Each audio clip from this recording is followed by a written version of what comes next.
Assalamualaikum warahmatullahi wabarakatuh. Perkenalkan, nama saya Nur Anissa Harum dengan NIM 2315040247 kelas PIG. Pada video ini saya akan mempresentasikan analisis kasus psikologi forensik mengenai kekerasan seksual pada anak dengan judul Analisis Putusan Pengadilan Negeri Kota Sukabumi Nomor 3 PID Sus Anak 2023 PNSKB dalam perkara kekerasan seksual terhadap anak.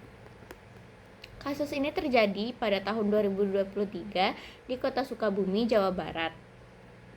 Sumber informasi yang saya gunakan berasal dari jurnal ilmiah Al-Balad dengan judul Jurnal Hukum Tata Negara dan Politik Islam tahun 2024 serta Putusan Pengadilan Negeri Kota Sukabumi Nomor 3 PID Sus Anak 2023 PNSKB.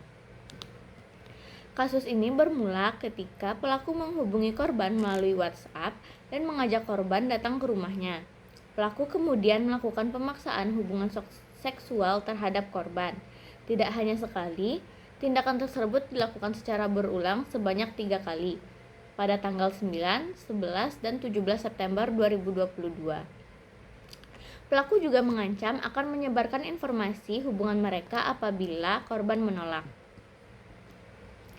Korban dalam kasus ini merupakan anak perempuan di bawah umur. Korban mengalami tekanan psikologis, rasa takut, kecemasan, dan trauma akibat ancaman serta tindakan kekerasan seksual yang dialaminya. Sedangkan pelaku merupakan seorang laki-laki berusia 18 tahun yang masih berstatus pelajar dan termasuk anak berhadapan dengan hukum atau ABH. Modus operandi yang digunakan pelaku adalah pendekatan melalui media sosial dan komunikasi pribadi menggunakan WhatsApp. Pelaku memanfaatkan ancaman psikologis agar korban merasa takut dan tidak mampu menolak keinginannya. Dari sisi psikologi forensik, kasus ini menunjukkan adanya bentuk kekerasan psikis selain kekerasan seksual. Ancaman yang dilakukan pelaku menyebabkan korban berada dalam tekanan mental dan kehilangan kebebasan untuk mengambil keputusan. Hal ini termasuk bentuk sorkan atau pemaksaan psikologis. Dampak psikologis yang dialami korban dapat berupa trauma, rasa malu, kecemasan, gangguan emosional, kehilangan rasa aman, bahkan kemungkinan mengalami gangguan stres pasca trauma atau PTSD apabila tidak mendapatkan pendampingan yang tepat. Dalam proses investigasi, pihak kepolisian melakukan pemeriksaan terhadap korban, saksi, dan pelaku. Bukti yang digunakan antara lain yaitu pesan WhatsApp, keterangan saksi, serta visum dari rumah sakit yang menunjukkan adanya hubungan seksual. Secara hukum, pelaku dijerat pasal 81 ayat 1 Jo pasal 76D Undang-Undang Nomor 17 Tahun 2016 tentang Perlindungan Anak dan pasal 64 ayat 1 KUHP mengenai perbuatan berlanjut.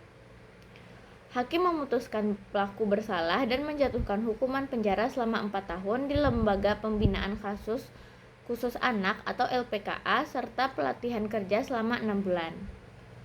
Menurut pendapat saya, penanganan kasus ini sudah cukup baik karena pengadilan mempertimbangkan keadilan bagi korban sekaligus rehabilitasi bagi pelaku yang masih tergolong anak.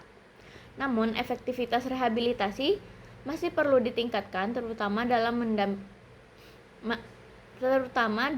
pendampingan psikologis dan pengawasan setelah menjalani hukuman.